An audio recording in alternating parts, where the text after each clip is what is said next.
everyone and welcome back to Lucky Loaders 15, where I'll be giving you 4 tips for tomorrow's horse racing in action.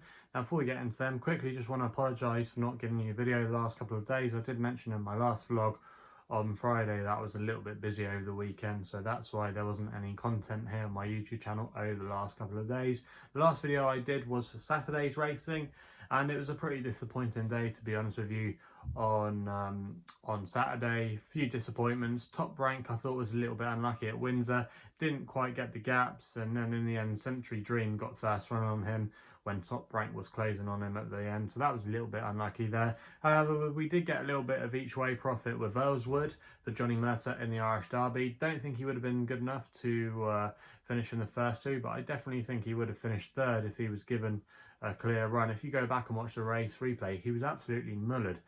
He was really badly hampered, and that really did knock his momentum, but he was able to plug on and finish with fourth place. And I did advertise the extra places.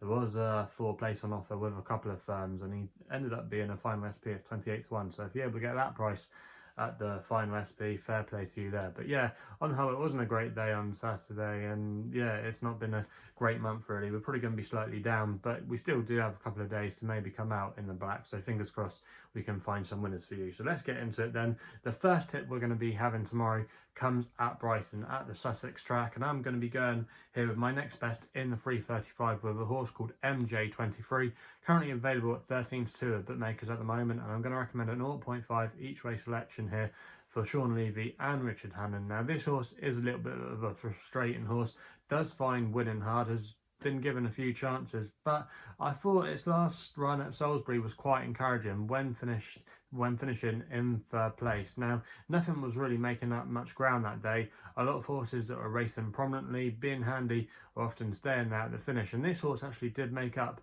quite a lot of ground from the rear and was unlucky on a few occasions, getting quite badly hampered. Now I think that was quite an eye-catching run, and if this horse had started a little bit more quickly, might have been good enough to challenge on the day. Now this horse as well, if you look at his profile, has been slightly better over further, but I think the extended 6 tomorrow at Brighton shouldn't be too bad at all, and there is the possibility of some rain around tonight and into tomorrow, and if there was rain to fall, that would definitely help this horse's chances. But I think the track tomorrow should suit. Not a bad draw to work from as well, quite a bit of pace on in here, and I think it just might set up for the closers, and that's why I'm quite sweet on the chances of Emjaytwentythree at least making the frame, and I think at 13-2 that's a decent each way bet. We then go to Hamilton for my extra tip of the day. Runs in the 3:13. I thought Headingley was an interesting one here for Franny Norton and Mark Johnston. Currently available at 9-1 with bookmakers.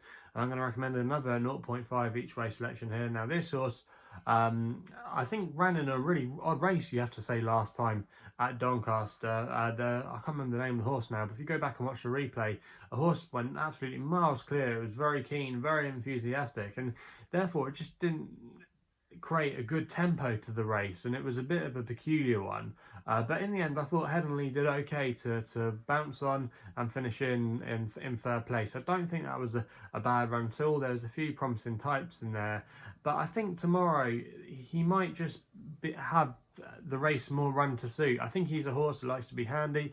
I like that at Hamilton. You don't sometimes see that many horses coming from far back off the pace. I think you do want to be handy, and I think the quick ground at Hamilton will really play to the horse's strengths. You have to put a line through his run at Haydock, where it was bottomless ground that day, and he just never handled it. So all his best form has come on good ground, where he ran a good race at Goodwood, and also as well when he won on debut or on a seasonal reappearance at Redcar. So I think the quicker ground should be within his range. I think the handicap mark of 85 is fair. He gets the 3-year-old allowance, and also as well they're going to be applying first time blinkers tomorrow, which I just might think make all the difference. Franny Norton takes over for the first time, which I think is a positive, and if he can get into a good, handy, prominent position, I think he could be very dangerous in this field. And he's also as well, I think, the only 3-year-old in the lineup. So for me, Headingley it is going to be an extra tip of the day, and I'm going to recommend a 0.5 each way selection. We then don't have to wait too long for my nap, which runs in the next race at Hamilton, the 4:20, with a horse called Anadale. Again, Franny Norton and Mark Johnston combining here.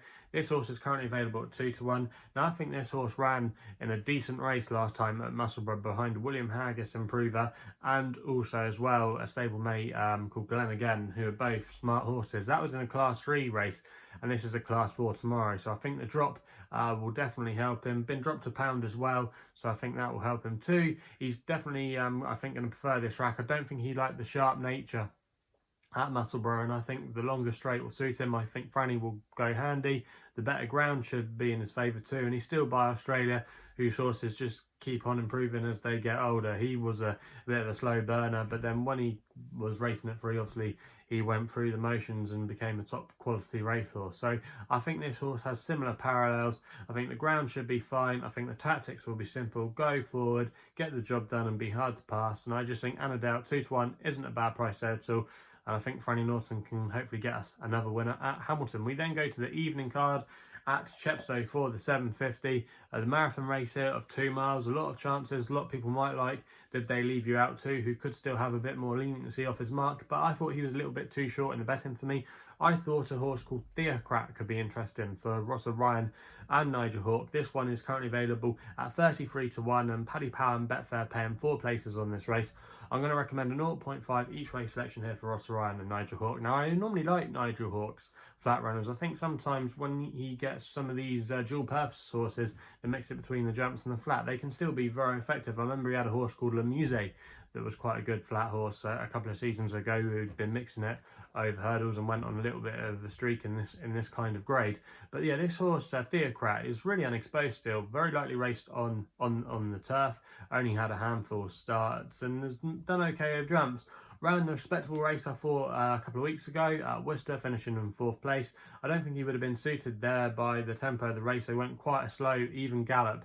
But I think a more strongly run race will see him to good effect.